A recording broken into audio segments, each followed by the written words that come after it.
සුබ දවසක්. අද කොළඹ කොටස් වෙළඳපොළ දිහා බැලූ බැල්මට සාමාන්‍ය දවසක් වගේ පේනුනට ඇත්තටම ඇතුලේ ලොකු කතාවක් තියෙනවා. විදේශීය ආයෝජකයෝ විශාල වශයෙන් විකුණද්දී දේශීය ආයෝජකයෝ ඒකට මුහුණ දුන්න හැටි තමයි අද අපි මේ විග්‍රහයෙන් බලන්නේ. හරි දවසේ ප්‍රධානම ප්‍රතිඵලය තමයි මේ සියලු කොටස් මිල දර්ශකය ඒ කියන්නේ ASP I1 0.24ක සුළු ඉහළ යාමක් පෙන්눔 කරනවා. බැලුබැලමට පේන්නේ හොඳ දවසක් වගේ නේද? ඒත් මේ ඉලක්කමෙන් සම්පූර්ණ කතාවම කියවෙන්නේ නැහැ. මොකද දවස පුරා වෙළඳ පොලේ ලොකු උච්චාවචනයක් ඒ කියන්නේ අස්ථාවර බවක් දකින්න ලැබුණා. අපි බලමු ඒ කතාව මොකක්ද කියලා. හොඳයි. මුලින්ම අපි දවසේ සමස්ත චිත්‍රය දිහා බලමු. මෙතනින් පේනම ප්‍රධාන දර්ශක දෙකම ASP එකයි ලංකාවේ වැඩිපුරම ගනුදෙනු වෙන ප්‍රධාන සමාගම් 20 ඇතුළත් S&P SL20 දර්ශකයයි. දවස් අවසන් කරලා තියෙන්නේ ධනාත්මකව. ඒ කියන්නේ කොළ පාටින්. දැන් මෙන්න මේක තමයි ඇත්තටම හරිම සිත් ගන්නා සුළු කාරණය. මිල ඉහළ ගිය කොටස් ගණන සහ මිල පහළ ගිය කොටස් ගණන හරියටම සමානයි. 113ට 113යි. හරියට තරාදියක් වගේ බැලන්ස් වෙලා. මේකෙන් පෙන්눔 කරන්නේ ආයෝජකයින් අතර පැහැදිලි බෙදීමක් තිබුණා කියන එක. සමහරු මිලදී ගනිද්දි තවත් සමහරු විකුණන තත්ත්වයක්. අපි දැන් කිමිදෙමු දවසේ ප්‍රධාන කතාවට. ඒ තමයි පහළට ඇදවැටීමකින් පස්සේ වෙළඳපොළ ආයිමත් සටන් කරලා ඉහළට ආපු විදිහ. දවසේ ගනුදෙනු පටන් ගත්තේ ටිකක් අවිනිශ්චිත විදිහට. දර්ශකයේ දහවල් වෙනකන් පහත වැටුණා. හැබැයි දවසේ දෙවනි භාගයේදී ගැනුම්කරුවන්ගේ උනන්දුව වැඩිවීමත් එක්ක වෙළඳපොළ නැවත තුඩට එදිත් එනවා. ඒ කියන්නේ මුලදී තිබුණු බය පස්සේ සුබවාදී බලාපොරොත්තුවක් බවට හැරිලා. හරි. අපි දැන් අවධානය යොමු කරමු සල්ලි ගලාගෙන ගියේ කොහාටද කියලා. දවසේ ක්‍රියාකාරීත්වය තේරුම් ගන්න මේක හරිම වැදගත්.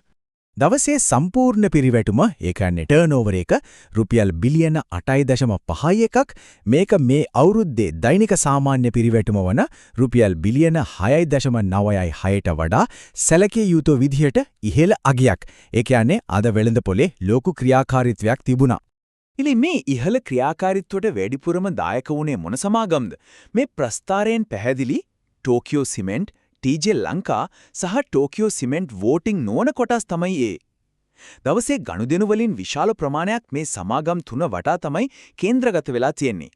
ක්‍රොසින් එකක් කියන්නේ මොකක්ද? මේක සරලවම කිව්වොත් ප්‍රධාන වෙළඳපොළෙන් පිටත කලින් සැලසුම් කරලා කරන විශාල කොටස් ගනුදෙනුවක්. මේවායින් බොහෝ විට ඇඟ වෙන්නේ විශාල ආයෝජකයන්ගේ ක්‍රියාකාරීත්වයක්.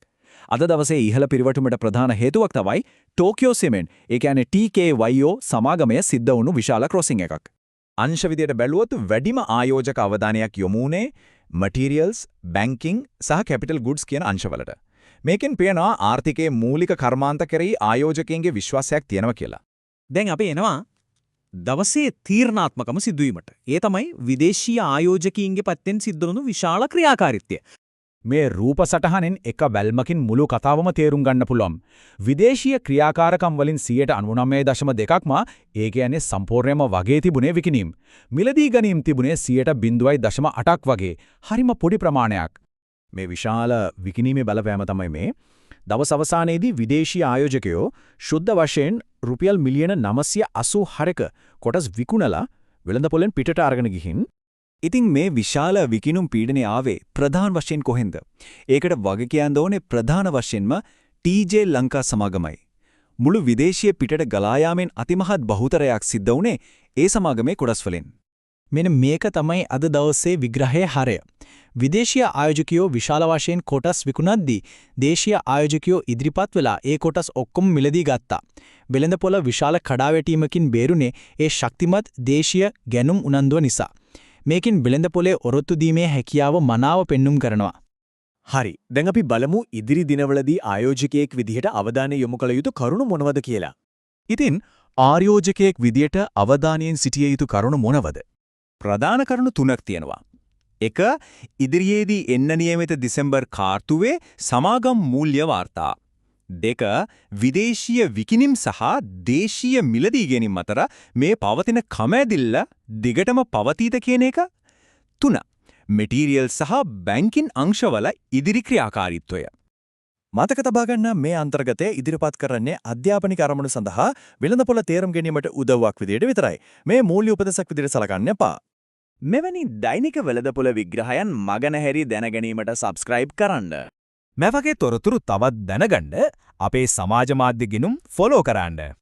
අවසාන වශයෙන් වෙනදපොළ මනෝවිද්‍යාව ඒ කියන්නේ බිය, අවස්ථාව සහ ඉවසීම වෙන හැඟීම් තේරුම් ගන්න එක තමයි දිගුකාලීන ආයෝජන චින්තනය පදනම. නැවතත් මෙවැනි විග්‍රහයකින් හමුවෙමු.